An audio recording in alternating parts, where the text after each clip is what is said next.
Boa noite, meus irmãos. Hoje nós vamos falar sobre fé. A fé que agrada a Jesus. A palavra fé, no hebraico, se chama emuná. E ela só é falada uma única vez no Velho Testamento.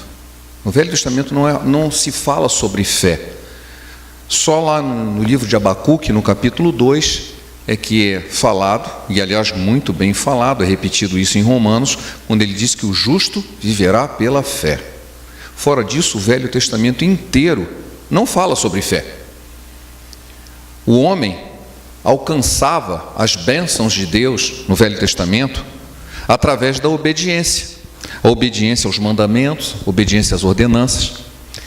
Ordenanças essas morais e cerimoniais, mas era através da obediência, não se falava no conceito de fé. Já no Novo Testamento, a palavra fé aparece 247 vezes. Em grego se fala pistê, ou pistia, né, porque há declinações. Então isso é a fé. 247 vezes é mencionada no Novo Testamento, porque a fé é o fundamento do cristianismo. Pela graça sois salvos por meio da fé. Isso não vem de vós, é dom de Deus. Efésios 2, 8. Em Hebreus 11, 6 diz: sem fé é impossível agradar a Deus. Então nós precisamos de fé para agradar a Deus. Fé, portanto, é a tônica da nossa crença, da nossa religião. Algumas pessoas têm sempre falado mal de religião, mas nós temos religião, nós somos cristãos e nós temos uma fé. Nós temos a fé que foi nos trazida através de Jesus, a fé que Ele nos deixou. Lá em Lucas, no capítulo 17:5, não é para os irmãos abrirem agora não. Os discípulos um dia chegaram para Jesus e assim: aumenta-nos a fé. Eles queriam uma fé grande. Só que, curiosamente, se vocês depois forem lá e olharem, no capítulo 17, lá de Lucas, Jesus não responde a essa pergunta. Em vez disso, ele conta uma parábola muito estranha sobre o servo inútil. Eu disse: puxa vida, eu peço para ele aumentar a fé, ele me diz que eu sou um servo inútil. Mas é o que está na palavra. Por que isso? Porque as pessoas estão preocupadas em ter uma fé muito grande. Eu cansei de ver pessoas: eu tenho uma fé grande. E essa fé resulta em quê? Essa fé é em quem?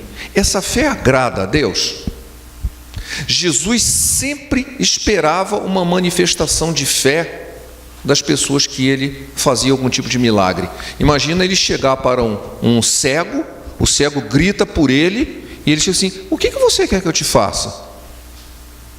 Bom, se ele não tivesse fé, ele disse: eu quero dinheiro, eu quero uma casa, eu quero trabalho. Trabalho não dá, né, para sendo cego. Ele disse: eu quero ver. Você crê então que eu sou capaz de fazer você ver? Ele era um cego. Quem ia poder curar um cego? Então era uma manifestação de fé. Jesus sempre pedia essa manifestação de fé. Mas curiosamente, ele somente elogiou duas pessoas ao longo de todo o Novo Testamento. E nenhuma das duas eram judeus.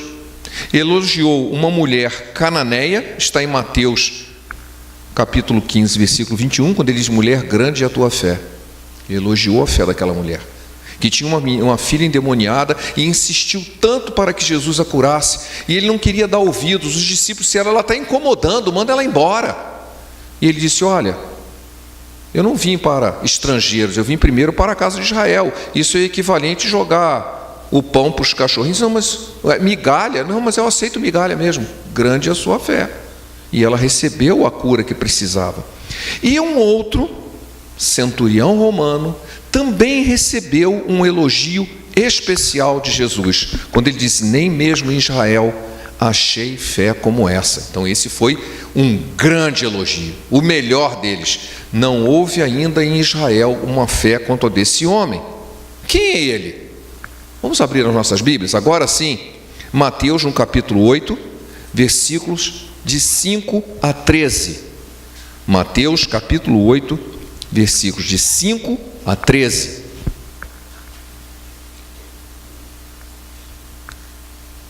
Vamos ler a palavra, assentados mesmo como estamos, mas com reverência à palavra de Deus. Vamos ler o que nos diz o texto. Tendo Jesus entrado em Cafarnaum, Apresentou-se-lhe um centurião implorando: Senhor, o meu criado jaz em casa, de cama, paralítico, sofrendo horrivelmente. Jesus lhe disse: eu irei curá-lo. Mas o centurião respondeu: Senhor, eu não sou digno de que entre na minha casa, mas apenas manda com uma palavra, e o meu rapaz será curado. Pois também eu sou um homem sujeito à autoridade. Eu tenho soldado às minhas ordens, e digo a esse: vai, e ele vai, e ao outro: vem, e ele vem, e ao meu servo: faz isso, e ele o faz. Ouvindo isso, Jesus admirou-se e disse aos que o seguiam: em verdade vos afirmo que nem mesmo em Israel achei fé como essa. Digo-vos que muitos virão do Oriente e do Ocidente e tomarão lugares à mesa com Abraão, Isaque e Jacó no reino dos céus, ao passo que os filhos do reino serão lançados para fora, nas trevas. Ali haverá choro e ranger de dentes. Então disse Jesus ao centurião: vai-te, e seja feito conforme a tua fé. E naquela mesma hora o servo foi curado. Nem mesmo em Israel achei uma fé como essa. Que fé é essa? Então, há aqui algumas características da fé que agrada a Jesus. A primeira delas, ela é focada no próprio Jesus. Pode parecer muito simples, mas há muitas pessoas que olham para si mesmo e dizem assim: eu tenho fé. Quando ele está dizendo isso, quem ele está valorizando? A si mesmo. Ele está crendo no seu próprio potencial. Não, mas eu tenho fé, tenho muita fé. Então ele está crendo no seu próprio potencial. Ele não está focando a fé em Jesus, está focando em si mesmo. Alguns confiam em algum tipo de cerimonialismo. Como assim cerimonialismo? Antigamente se falava muito de penitência. Eu vou fazer uma penitência. Hoje se fala em campanha. Eu vou fazer uma campanha. Porque eu confio que fazendo uma campanha, Deus vai me abençoar. Mas essa fé está focada em Jesus ou está focada na campanha? Em quem a minha fé está focada?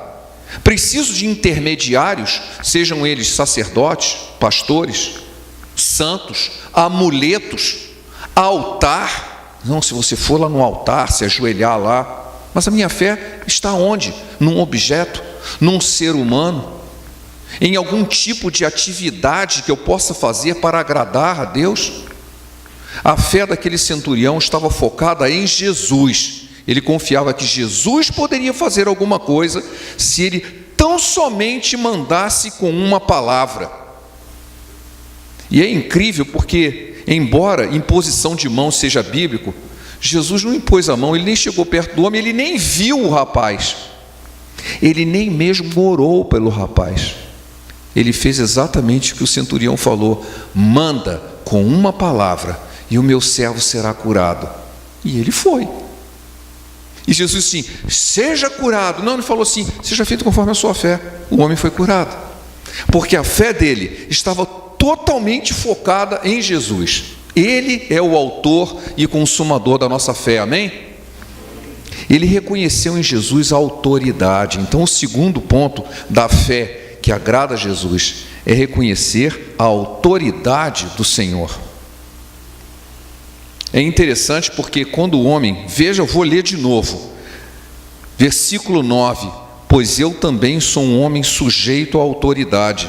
Ele não diz assim: eu tenho autoridade, por isso que eu sei o que é autoridade. Não, eu estou sujeito à autoridade. Eu tenho um homem sobre minhas ordens. Ele não se gabou disso. Ele disse: eu sei exatamente o que é autoridade. Não porque eu seja uma autoridade, mas eu conheço o processo de autoridade. Eu falo para o meu servo: faz isso, ele faz. Reconheço a tua autoridade, que o Senhor mandar com uma palavra, o meu servo será curado. Então ele reconheceu em Jesus uma grande autoridade, uma autoridade muito especial, porque podia mandar curar. Só mandando: fique curado. E ele ficou.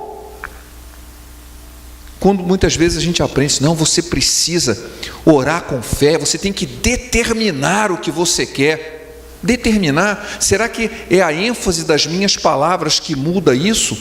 Ou é a confiança na autoridade do Senhor? Quando eu determino alguma coisa, isso é um atrevimento. Eu não posso determinar nada para Deus. É falta de humildade também, nós vamos ver isso mais adiante. Eu não quero aceitar a autoridade divina sobre a minha vida, e esse aqui é um ponto importante. Ah, não, eu reconheço a autoridade de Jesus. Ele tem autoridade para curar. Mas se eu reconheço a autoridade dele para curar, primeiro eu tinha que reconhecer a autoridade dele sobre a minha vida. Senão ele é autoridade para a cura, para a minha vida não. Como pode ser isso? Como pode haver uma incoerência entre eu entender que existe um poder em Deus para curar, mas ele não tem poder sobre a minha vida? Isso é incoerência. Eu reconheço a autoridade, porque a autoridade dele primeiro começa em mim. É interessante porque nós queremos que Deus nos abençoe segundo os nossos termos. Eu quero que Deus me abençoe. Claro, quem não quer? Eu também quero que Deus me abençoe. Mas eu peço a Ele para abençoar como? Porque o que a palavra de Deus nos ensina é que nós devemos levar a Deus os nossos problemas. E eu não levo? Normalmente a gente leva junto com a solução. Senhor, eu tenho esse problema, mas eu espero que o Senhor faça desse jeito. Então a gente já diz para Deus como a gente quer que Ele faça as coisas. Ora, nós estamos esperando que Ele faça do jeito nosso. Reconhecer a autoridade de Deus é dizer assim, faça do seu jeito. Você sabe como é melhor. Eu não sei. Eu posso até ter uma sugestão, mas é minha, é falha. Eu tenho que entregar a Deus os meus problemas, não as soluções. As soluções cabem a Ele. Isso é reconhecer a autoridade dEle. Senhor, aqui está o problema. Eu espero de Ti a solução, nos seus termos e não nos meus. E isso é reconhecer a autoridade de Deus sobre as nossas vidas. Se nós esperamos as bênçãos do Senhor e não aceitamos a autoridade dele em nossas vidas, isso não vai dar certo. Eu anotei aqui uma frase de um pastor chamado Alejandro Buyon. Nem me lembro mais de onde eu anotei isso, mas ainda bem que eu deixei anotado. Relativismo de um Deus energia que não espera nada e nos dá salvo-conduto para o caminho que a criatura deseja seguir. Então é um Deus energia, ele não tem personalidade, ele não espera nada de mim. Eu vou levar a ele uma decisão que eu já tomei do caminho que eu escolhi. Senhor, agora abençoa o caminho que eu mesmo escolhi. É muito estranho isso. Esse não é o Deus da Bíblia, esse não é o nosso Deus. Lembrem-se da oração de Samuel. Fala, Senhor, que o teu servo escuta. A gente sempre faz o contrário. Escuta, Senhor, o que o teu servo fala. Pior, tem gente que diz assim, escuta, Senhor, o que o teu servo manda. Nós não podemos mandar em Deus. Aquele homem, este centurião, ele reconheceu a autoridade de Jesus e o fez isso em humildade. E o terceiro ponto é, eu preciso ter humildade. Ele disse, eu não sou digno que você entre na minha casa. Você não precisa nem ir lá. Você tem autoridade para fazer isso de longe. E você nem precisa vir à minha casa. Eu não sou digno. Mas é estranho ele dizer isso, sabe por quê? Se vocês lerem o mesmo texto, que esse episódio não está só descrito no Evangelho de Mateus, está descrito também no Evangelho de Lucas, no capítulo 17. E se você for lá no capítulo 17 de Lucas e ler isso, o povo testemunhava que aquele centurião era um ótimo cara. Disse, não, ele é uma pessoa muito boa, ele nos edificou a sinagoga, ele ajuda o povo. Todo mundo, os anciãos, as autoridades da cidade, foram lá e disseram, esse homem, ele é digno. Mas ele mesmo não se achava digno. Senhor, eu não sou digno, Senhor, na minha casa. Ele podia ter dito assim, Senhor, está vendo? Todo mundo está falando bem de mim, eu sou um cara legal, eu mereço. Ele não falou nada disso. Senhor, eu não sou digno que o Senhor entre na minha casa. Ele falou em humildade. Ele teve humildade de chegar na presença do Senhor e depender de Deus. Depender da decisão do Senhor. Depender dele. Jesus contou uma parábola em que 2 homens foram orar no templo. Um deles chegou e disse, obrigado, Senhor, obrigado porque eu sou um cara legal, eu faço tudo direitinho, eu dou o dízimo, eu me comporto como todas as regras religiosas mandam, e eu não sou como esse cara que está aqui do meu lado rezando, não, ele é pecador, ele nem devia estar aqui. O outro chega assim, olha, Senhor, eu não sou digno, se é propício a mim que eu sou um pecador. Jesus disse, olha, esse que se portou com humildade, que reconheceu quem ele realmente era e reconhecia que não tinha méritos diante de Deus, foi justificado. Jesus não disse ele foi ouvido, porque ouvido todos nós somos. Alguém tem dúvida disso? Que Deus, sendo onisciente, ele ouve a todos? Ele foi ouvido, ele foi justificado, o que é bem diferente, porque ele se chegou na presença de Deus em humildade. O centurião, ele não declarou nada, ele não reivindicou nada, ele não determinou nada, ele não esperou nenhuma restituição, restitui o que é meu. Ele dependeu do Senhor, Ele sabia que precisava do Senhor e, em humildade, foi buscar. Basta mandar uma palavra e o meu servo será curado, porque eu não sou digno que o Senhor entre na minha casa.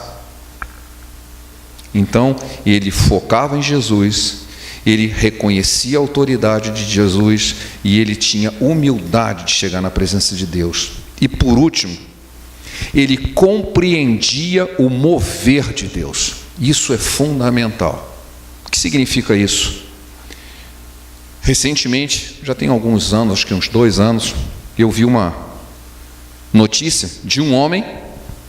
Isso não é ilustração, não. É uma ilustração, mas é um fato.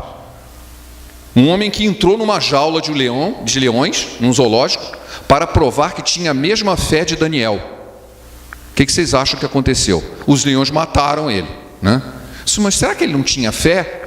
Não se trata de fé aqui, se trata de entender o mover de Deus. Daniel não foi passear na cova dos leões. Quem conhece o texto lá do capítulo de Daniel, né, do livro de Daniel, sabe o seguinte: aquilo ali era uma punição, ele foi jogado lá à força. Ele foi punido porque era fiel a Deus, porque mantinha-se orando. E como punição, o rei foi lá e jogou ele na cova dos leões e disse: não, peraí, como assim? Eu vou proteger o meu servo. Então, numa atitude de Deus, não, o leão não vai mexer com ele, porque ele não está ali porque ele quer, ele está ali como punição por ter sido fiel a Deus. E como a retribuição da fidelidade de Deus, foi lá e libertou ele. Aí alguém chega e diz: mas eu também tenho muita fé, então agora eu vou entrar lá na cova dos leões e o leão não vai me morder. Que isso? Você não entendeu nada do mover de Deus. Não é assim. Ainda hoje, recentemente, vi novamente uma história lá nos Estados Unidos, uma igreja em que o sujeito traz uma cobra e põe a cobra para morder e diz: olha, lá em Marcos diz que os cristãos, se eles forem picados por cobra, eles não vão morrer. Deus nunca autorizou uma coisa dessa. Eles não estão entendendo o mover de Deus. Isso significa, para aqueles que estão num embate espiritual e algo nas forças malignas querem destruí-lo, Deus vai protegê-los. Isso, na verdade, o que essas pessoas estão fazendo, eles estão tentando a Deus. Mas isso não aconteceu na Bíblia? Claro que aconteceu. O apóstolo Paulo, logo após sofrer um naufrágio, ele foi parar numa ilha chamada Malta. E quando eles estavam lá colocando gravetos no fogo, que estava chovendo muito, estava frio, uma cobra veio e nhaco na mão dele. As pessoas chegaram e disseram: ele vai morrer, esse homem é um cara terrível, ele acaba de se salvar do naufrágio, a natureza não deixa ele escapar, vem uma cobra e morde ele. Aí aconteceu que não aconteceu nada com ele, e acharam que, em vez de ser bandido, acharam que ele era um Deus. Isso está escrito lá no livro de Atos. Ele não foi atrás da cobra e pegou uma cobra e disse: olha, eu vou mostrar para vocês que eu sou servo de Deus, morde aqui agora. Ele nem sabia que a cobra estava ali, mas aquilo foi um sinal de Deus, que ele estava sendo protegido. Algumas pessoas invertem isso e acham que vão provocar o mover de Deus, quando é o contrário. Nós temos que entender esse mover de Deus e saber como e quando Deus vai agir, quando do jeito dele. Eu não posso tentar a Deus como essas pessoas estão fazendo. Nós temos uma outra passagem bíblica lá no capítulo 3 de Daniel, em que 3 amigos dele foram obrigados a chegarem na presença do rei. É uma situação bastante constrangedora. Havia sido feita uma estátua em que foi ordenado que todo mundo adorasse a estátua e se ajoelhasse diante da estátua. E eles não obedeceram. Eu disse: eu não vou fazer isso, a minha lei diz que isso aí é idolatria. Eu só adoro um único Deus. Aí foram lá e fizeram fofoca deles para o rei. Disse: olha, tem uns caras aí que... Eles não estavam preocupados se eles estavam adorando ou não a Deus, estavam aproveitando a oportunidade para tirar eles do caminho, porque tinham inveja. O rei ficou furioso, chamou eles e disse: vou dar uma chance para você, está vendo? Tem um buraco ali cheio de fogo, um buracão, está cheio de fogo, e tem a estátua ali, eu quero que vocês se ajoelhem agora, diante da estátua, te dou essa chance. Se você não quiser, buraco de fogo para vocês. E ele faz um desafio: que Deus você acha que pode te livrar das minhas mãos? Não pode. Segundo a visão do rei, não há Deus que possa impedir a ação humana. Ou você adora, ou vai para o buraco de fogo. E a resposta deles, meus irmãos, é tremenda. Porque eles disseram assim: não, nós vamos orar e Deus vai nos libertar. Eles não falaram nada disso. Eles disseram o seguinte: olha, o nosso Deus pode. Só que se ele não fizer, fique sabendo que nós não vamos adorar essa estátua. Ou seja, eles reconheciam completamente a soberania de Deus. Deus tem poder, tem autoridade, mas quem decide é Ele. Se Ele decidir me livrar, amém. Se Ele não decidir, eu vou fazer aquilo que me compete, aquilo que Deus me mandou fazer, eu vou fazer. Eu não vou adorar essa estátua. E eles foram jogados no fogo. Então, sobre o aspecto do rei, ele tinha razão. Nenhum Deus impediu que eles fossem jogados no fogo. E eles foram. Só que Deus os tirou de lá. Esse é o mover de Deus. Deus não pode impedir isso. Ele não vai impedir, Ele vai fazer muito melhor. Ele vai tirar você de lá. E diz que a coisa foi tão tremenda que eles foram jogados no fogo e os guardas que levaram eles até lá morreram, porque o calor era muito grande. E quando eles foram chamados de volta, voltaram andando, e diz que não havia sequer cheiro de fumaça na roupa deles. Foi algo totalmente sobrenatural. Deus mostrou que ele era capaz de fazer sim aquilo que o rei achava que era impossível, porque aquelas pessoas tiveram fé. Tiveram fé. Deus pode, só que quem decide isso é Ele. É esse tipo de coisa que agrada ao Senhor, entender o mover de Deus sobre a nossa vida, entender de tal maneira que mesmo quando nós somos muito fracos, talvez a nossa fé seja muito pequena. Houve um caso no capítulo 9 de Marcos, em que um homem levou seu filho endemoniado para os apóstolos, e eles não conseguiram expulsar o demônio. Aí quando Jesus chegou, Jesus estava vindo do Monte da Transfiguração, encontra aquele alvoroço todo, o homem chega para Jesus desesperado, assim: olha, eu trouxe meu filho, mas os seus discípulos não puderam fazer nada, se você pode alguma coisa, me ajuda. Jesus fica assim: como assim? Tudo é possível aquele que crê. E ele, reconhecendo a necessidade dele e a incapacidade dele, ele em lágrimas diz: Senhor, eu creio, me ajuda na minha incredulidade. Ou seja, se a minha fé é tão pequena que não resolve, eu até nisso preciso de Ti, que o Senhor acrescente fé, porque a minha não é suficiente. Ele foi tão humilde na presença: Senhor, olha, eu preciso, se é fé que eu vou, nem isso eu tenho, eu preciso que o Senhor me ajude até nisso. E Jesus foi lá e libertou aquela criança. Porque aquele homem não teve medo de encarar as suas próprias deficiências. Ele não bateu no peito e disse: a minha fé, eu vou chamar alguém que tenha fé. Não, ele focou em Jesus e disse: olha, até para isso eu preciso da tua ajuda, para acrescentar a minha fé. Se ela é pequena, tão pequena que eu não consigo bênção, até nisso eu preciso de ti. E ele foi abençoado, porque a fé que agrada a Jesus tem essas 4 características. Ela foca em Jesus, ela é humilde, ela reconhece a autoridade do Senhor e ela entende o mover de Deus, a hora certa, o jeito certo que Deus vai agir, o tempo de Deus. Algumas pessoas gostam de falar em hebraico, né? O kairos, o tempo de Deus, o tempo em que Deus age, o tempo em que Deus fala, o tempo que Deus vai chegar assim: agora você vai ver que eu sou Deus e sou fiel. Deus é fiel e Ele vai agir. Mas há uma coisa, nós sempre falamos por fé, não é questão da fé ser grande. A fé que agradou a Jesus, a fé daquele centurião, era exatamente com essas características aqui. Ele entendia da autoridade, ele sabia como era o mover de Deus, e ele o fez numa total humildade. Manda com uma palavra e o meu servo será curado. Que bênção! Nosso Senhor, manda com uma palavra e o meu servo será curado. Essa é a fé que agrada a Jesus, porque todo aquele que é nascido de Deus vence o mundo, e essa é a vitória que vence o mundo, a nossa fé. Amém? Vamos orar? Obrigado, Pai, pela Tua palavra, obrigado porque nós ouvimos de Ti e certamente nosso coração esteve aberto ao que o Teu Espírito falasse conosco. Ajuda-nos, Senhor, a entender e nos apropriarmos da verdade que foram ditas aqui, ainda que imperfeitas, pois foram ditas por voz humana, mas que o Teu Espírito possa interpretar a cada coração. Fala conosco, Senhor, e que saiamos daqui mais parecidos com Jesus quando entramos. É o que te pedimos em nome dEle. Amém.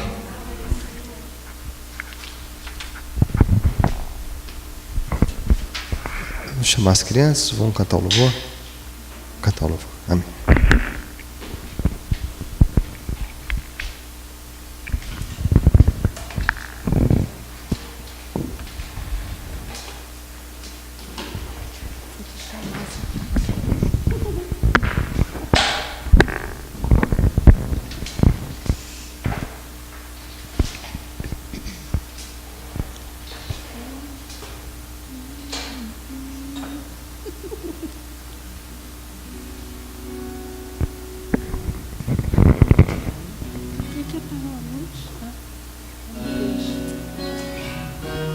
Ele botou um vídeo.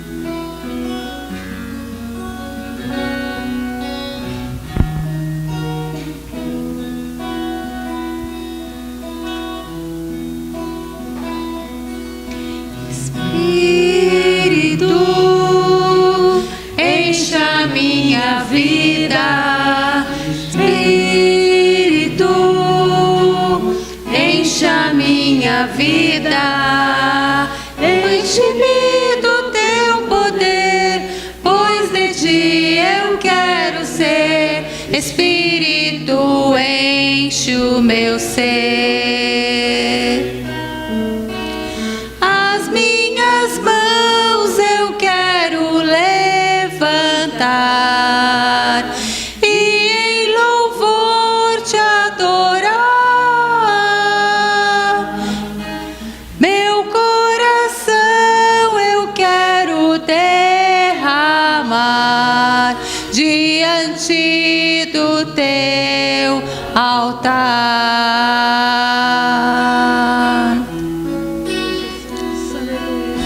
Espírito, enche a minha vida, enche-me do teu poder, pois de ti eu quero ser. Espírito, enche o meu ser. As minhas mãos eu quero levantar e em louvor te adorar. Meu coração eu quero derramar diante do teu altar. As minhas mãos eu quero levantar e em louvor te adorar. Meu coração eu quero derramar diante do teu altar. Diante do teu altar.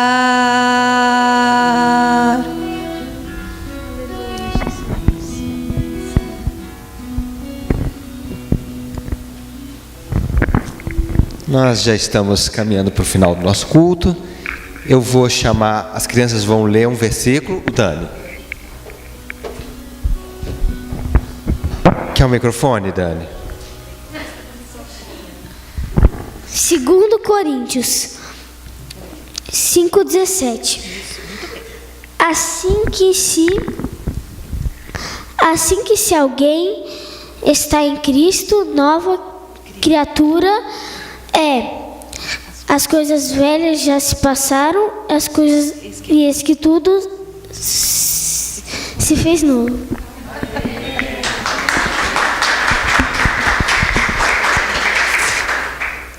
E agora, só antes de nós... Mê também? Não, Mê só vai lá no fundo. Antes de nós fazermos nossa oração final, eu gostaria de chamar aqui na frente, não avisei, não precisa disparar o coração, mas chamar o pastor Valdemar e a Olímpia, que fizeram aniversário essa semana. Gostaria de nós orarmos por eles. O pastor Valdemar tem nos abençoado, nos ajudando, pregando, trazendo suas ministrações da palavra. E a Olímpia também tem sido uma bênção aqui